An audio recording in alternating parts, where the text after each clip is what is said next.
আমি তবলিগে গিয়েছিলাম 2007 সালে। চিল্লার থেকে আসার পরে সময় লাগাইয়া কাকড়াইল আসছি। এক মুরব্বী দুইটা কারগুজারি, দুই মুরব্বী দুইটা কারগুজারি শুনাইছে।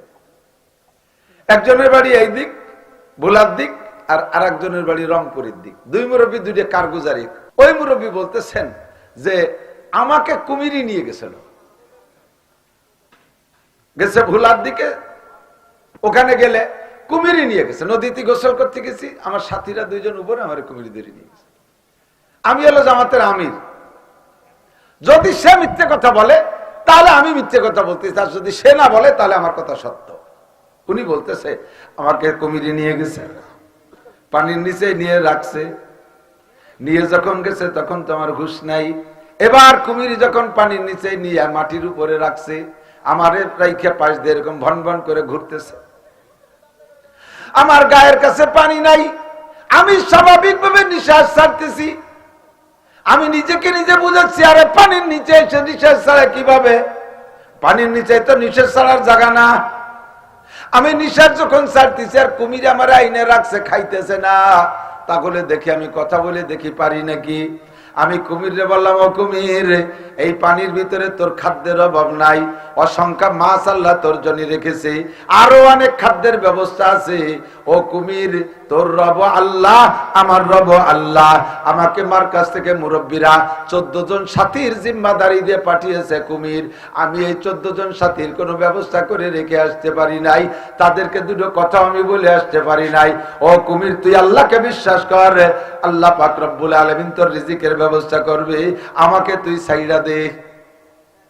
আমি বলার পরে কুমিরে আবার আমার পেট জড়ায় ধরলো।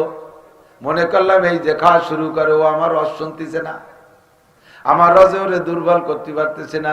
কিন্তু কুমিরে আমাকে মুখে করে আইনা কিনারায় আইনে থুক মেরে ফেলানোর মতো ফেলাই দিয়ে চলে গেল। আমি উপরে চলে আসছি, আমার কোনো জায়গা কোনো ক্ষত বিক্ষত হয় নাই। আমার 100% বিশ্বাস, ইহি রব্বি, আমারে বাঁচাইছে কুমির না আমার আল্লাহ। আর এক মুরব্বী কারগুজারি শুনাইলেন, হুজুর, আমি এত মারাত্মক ব্যাধিতে আক্রান্ত, আমি ইন্ডিয়া গেছি 3 বার, ওই ছেলেরা পয়সা দিয়ে আমাকে সিঙ্গাপুর পাঠাইছে, এরপরে বাংলাদেশে আবার আই না, সব ডাক্তারদের কাছে ফতোয়া নিয়েছে আমি বাঁচবো না। আমারে যা খুশি খাওয়ার অনুমতি দিয়েছে, লাস্টে ঢাকা আর বড় ডাক্তার আমারে বলছে আপনি আর বাঁচবেন 3 মাস। 3 মাসে ওষুধও খাতে পারেন, যা খুশি তাও খাতে পারেন, কারণ 3 মাসের পর আপনি বাঁচবেন না। খালি খালি আপনার না খায় মারবো কে? আছে না ডায়াবেটিস, খাতে জমা খাওয়া না, তা খাওয়া না, ডিম খাওয়া তো কুসুম খাওয়া না, মাছ খাওয়া তো ফেটি খাওয়া না, গোস্ত খাওয়া তো চর্বি খাওয়া না, মিষ্টির দোকানের সামনে দিয়ে আটপা না, কত তা কয়ে দেয় না। 3 মাসই যখন বাঁচপা হয়, না খাইয়ে মরবা, যা খুশি তাই খাও, 3 মাস বাঁচবা। লোকটা কয়, আমি যখন শুনলাম ডাক্তার কয় 3 মাস বাঁচবেন, চিন্তা করলাম কতবার যে তবলিগলাদের কাছে তশকিল হয়েছি, 1 চিল্লার 2 চিল্লার 3 চিল্লার, খালি আল্লাহরে ফাঁকি দেয়, আইজ না কালিবার না সেবার, ঝামেলা গেলি যাবো করে করে কাটাই চলে আসি। তো এইবার যেহেতু মাত্র 3 মাসই বাঁচবো, এই 3 মাস আমি ঘর বাড়ি সব ফেলাই রেখা আল্লাহর রাস্তায় তবলিগে চলে যাই। তবে 3 মাসে 2-3 চিল্লা হয় না, 3 চিল্লা পড়তে 4 মাস লাগে। ডাক্তার দিয়েছে আমারে 3 মাস, আমি আল্লাহরে কইলাম, আল্লাহ তুমি আমারে আরেকটা মাস দাও, আমি 3টে চিল্লে পুরাই। 4 মাসে 3 চিল্লা। আমি 3 চিল্লা নিয়ত করে বাইরে চলে গেলাম, আল্লাহর রহমতে 4 মাস চিল্লা কাটাইয়া এরপরে বাড়ি আসছি। বাড়ি আসার পরে আজকে আমার 6 বছর চলে, আমি সেই 3 মাসে মরি নাই। আমারে ডাক্তারে মারতে পারে না, বাঁচাইছে কে? মজার বিষয় হলো, আমি 4 মাস পর বাড়ি এসে শুনি যে ডাক্তার 3 মাসের মাথায় মরে গেছে। সেই ডাক্তার মরে গেছে 3 মাসের মাথায়, তার মরণের কথা আমার নামে লাগাই দিছে। সে মরবে 3 মাসের মাথায়, আমার নামে কয়। আল্লাহ কয়, মানুষের হায়াতের খবর কেউ জানো না, 5টা বিষয় জানতে দেই না। ইন্নাল্লাহা ইনদাহু ইলমুস সাআহ, 1 নম্বরে কিয়ামত কবে হবে কেউ জানতে দেব না। ওয়া ইউনাজ্জিলুল গাইস, কোন মেঘে বৃষ্টি নামবে শিওর খবর কেউ কইতে পারবে না। ওমা তাদরি নাফসু ইন্নাল্লাহা ইনদাহু ইলমুস সাআ ওয়া ইউনাজ্জিলুল গায়ব ওয়া ইয়ালামু মা ফিল আরহাম। কোন নারীর পেটে সন্তান হবে আর হবে না এইটা দুনিয়ার কোন ডাক্তারে কইতে পারবা না। ওমা তাদরি নাফসুম মাযা তাকসিবু গাদা, আগামী কাল কে কি ইনকাম করবে কেউ কইতে পারবা না। পারবে একটু পরে কে কি খাইবেন কেউ কইতে পারবেন না। ওমা তাদরি নাফসুম বিআইয়্যা আরদিন তামুত, কে কোন জায়গা মারা যাবে কার কবে মরণ হবে কেউ কইতে পারবা না। দোচি জাদমিরা কাসাদ জোরে জোর, দোচি জাদমিরা কাসাদ জোরে জোর, একে আবদানা দেগার খাকে গোর। দুইটা জিনিস মানুষকে তার গন্তব্যে নিয়েই ছাড়ে, একটা হলো রুজি আর রুটি, আর একটা হলো কবরের মাটি। যেখানে মাটি আছে সেখানে যাইতেই হবে, যেখানে মরণ আছে যাইতেই হবে, যেখানে রুজি আছে সেখানে যাইতেই হবে। একটু পরে কে কি কামাই করব খাইবো এইটা কেউ কইতে পারবো না, ঠিক না? গতকালকে আমার দুইটা মাহফিল, এক রাত্রে দুইটা মাহফিল। কালিয়া এমন ব্যক্তির দাওয়াত বোমা মারলেও ছুটার কথা না আমার ইমান অনুযায়ী। সকালেও কথা হয়েছে হুজুর চলে আসেন, সবকিছু ওকে। রাত্রে যে কালিয়ার কোন জায়গা মাইকির গন্ধই নাই। যার কাছে শুনি পাইনি, সে মাহফিল আলারে ফোন দিছি, দারোগা সাহেব। সে কয়েক মাহফিল তো কলেজ মাঠে। আমি যে এই যে কলেজ মাঠের ইমাম সাহেবের হুজুর দিছি তারে ধরাইয়া, হুজুর মাহফিল কি? কয় না মাহফিল তো হবে না। এরপরে দারোগা তো তার দারোগাগিরি শুরু করছে ইমাম সাহেবের উপর দিয়ে। চাকরিটা আবার হয়েছে, চলে গেছে আর দ্বিতীয় মাহফিল মসজিদে মাদ্রাসায় যাই গেছে, তাকে সবকিছু ওকে। সন্ধ্যের পরে পুলিশ এসে হবে না ভেঙে ছেড়ে দিয়ে চলে গেছে। তাজা তাজা দুটো মাহফিল, পয়সা করি তো থাক দূরের কথা, সেজন্য বাতি পাইনি।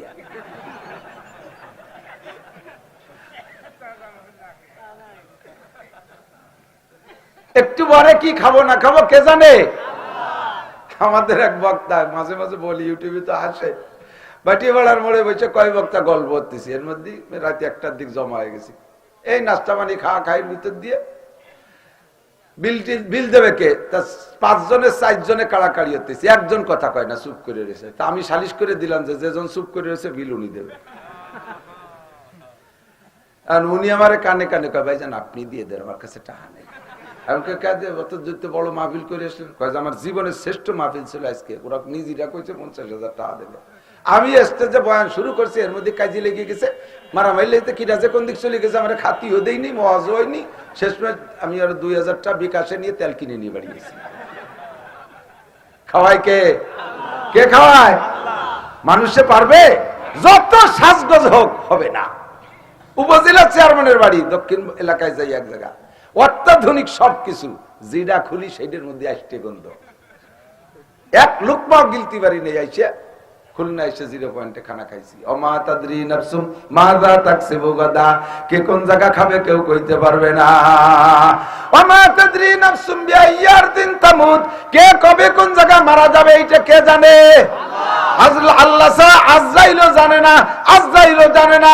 আজরাইলকে জাস্ট ওই টাইমে আল্লাহ বলে যাও অমুকের জান নিয়ে এসো, তাই নিয়ে এসে ইব্রাহিম আলাইহিস সালাম নমরুদকে বললেন, আমার আল্লাহ বাঁচায়ও মারে, আমার আল্লাহ বাঁচায়ও মারে। নমরুদকে আনা ওয়াহি ওয়া উমিন, আমিও বাঁচাতে মারতে পারি। বিশাল ব্যাপার। ইব্রাহিম আলাইহিস সালামকে আল্লাহ কি কয়? এই আদম আলাইহিস সালামতে আমি পর্যন্ত তো সবাই আমরা জানিয়েছি যে তুমি বাঁচাও মারো, এ আবালো বলে বাঁচাতে মারতে পারে। কি কয়? তো ইব্রাহিম আলাইহিস সালাম তুই বাঁচাই মারিয়ে দেখাতি, বাঁচাই মারিয়ে দেখানোর জন্য নমরুদ জেলখানা থেকে 2টি আসামি নিয়ে আসছে। জজের কাছে জিজ্ঞেস করছে কার সম্পর্কে কি রায় হয়েছে। এইটার সম্পর্কে রায় বেকসুর খালাস, আর এইটার সম্পর্কে রায় এর ফাঁসি হবে। আগের থেকে পুরনো মামলা, তাহলে যে ফাঁসি হবে সে মরে যাবে, আর যে বেকসুর খালাস সে বেঁচে যাবে। তো বেকসুর খালাসটারে জবাই দিয়ে দিয়েছে, আর ফাঁসি আল্লাহরে ছাড়িয়ে দিয়েছে। কয় দেখো বাঁচালাম আর মারলাম। ইব্রাহিম আলাইহিস সালামকে আল্লাহ এত বড় দামলা তো আমি কোনোদিন দেখিনি, যে বাঁচা মরা বোঝে না। এরা কি বাঁচানো মারা কয় নাকি? এ বোঝে না। আমি কার সাথে ঝগড়া হতে আছি? তাহলে যেমন কুকুর সেরকম কুকুর দিতে হবে। এবার ইব্রাহিম আলাইহিস সালাম কয় ইন্নাল্লাহা ইয়াতি বিশ-শামসি মিনাল মাশরিক ফাতি বিহা মিনাল মাগরিব। এ নমরুদ, তুই যেহেতু এগুলো বুঝিস না, কাজেই তোর জন্য আর একটা কথা বললাম, আমার আল্লাহ জীবন ভরে পূর্ব দিক থেকে সূর্য উঠাইয়া পশ্চিম আকাশে ডুবায়। তুই যদি পারিস তাহলে পশ্চিম আকাশ থেকে উঠায় পূর্ব আকাশে ডুবা। কর, এই কর। আমার আল্লাহ পূর্ব দিক থেকে পশ্চিম দিক ডুবাই, তুই যদি আল্লাহ হয় তাহলে এই পেছতে উল্টো দিক নিয়ে আয়। এখন নমরুদ এত বড় নির্বোধ, ও তো কইলে কইতে পারতো যে না এর দিন হলে এই কাম আমি করছি, তোমার আল্লাহ ফালি উল্টো দিক আনুক, এ করতে পারতো? তাকে সে ভুলিয়ে হবহিত আল্লাহ দি কাফার এ আবার তা হয়নি বলছে না, তাই কি হয় নাকি? এত বড় বেলা কি ঘুরানো যায় নাকি?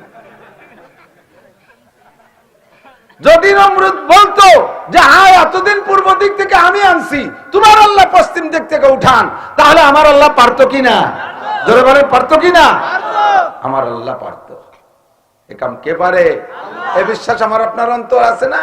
সব আছে, কিন্তু এর পরও নামাজ পড়ি না, রোজা রাখি না, হজ করি না, জাকাত দেই না, ফরজ আদায় করি না, ওয়াজিব আদায় করি না, পর্দা করি না, হালাল খাই না, চুরি ডাকাতি লুচ্চমি গুন্ডমি বদমাইশি আবাজ যা আছে, গান বাজনা জারি যাত্রা করসা ভেড়া কেডাম সব কিছুর ভিতরে ডুবিয়ে তাই।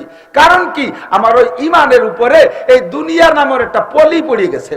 পলি পর্যন্ত শরীয় কেদা এ পলি পড়ে আটকে গেছে, বয়ানের দ্বারা পলি সরাই দিয়ে আবার ইমানের সারাটাকে জাগায় দেওয়া হয়। এজন্য আল্লাহ বলেন ওয়াযাক্কির ফাইন্না যিকরা তানফাউল মুমিনিন, আলোচনা করো জানা কথাগুলো মুমিনের ঈমান বাড়ে।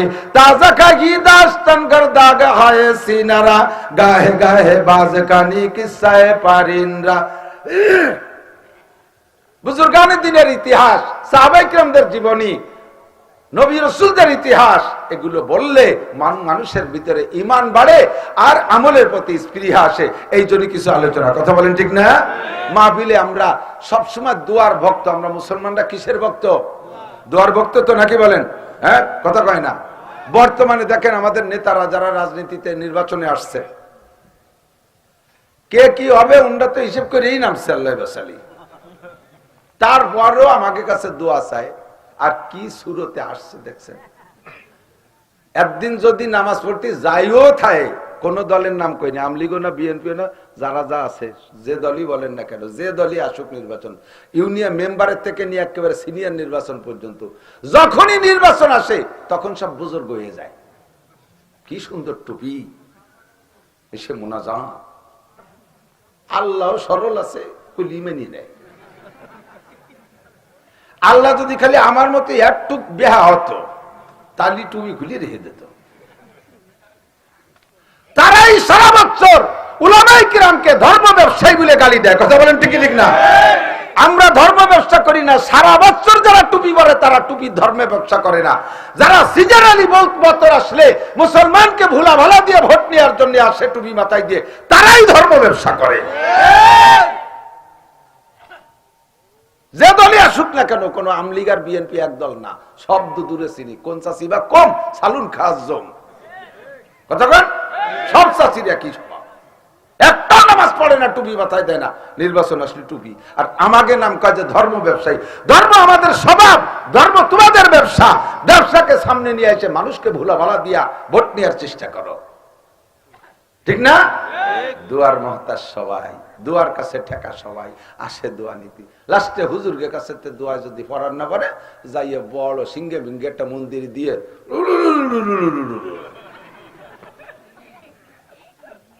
আছে না নাই?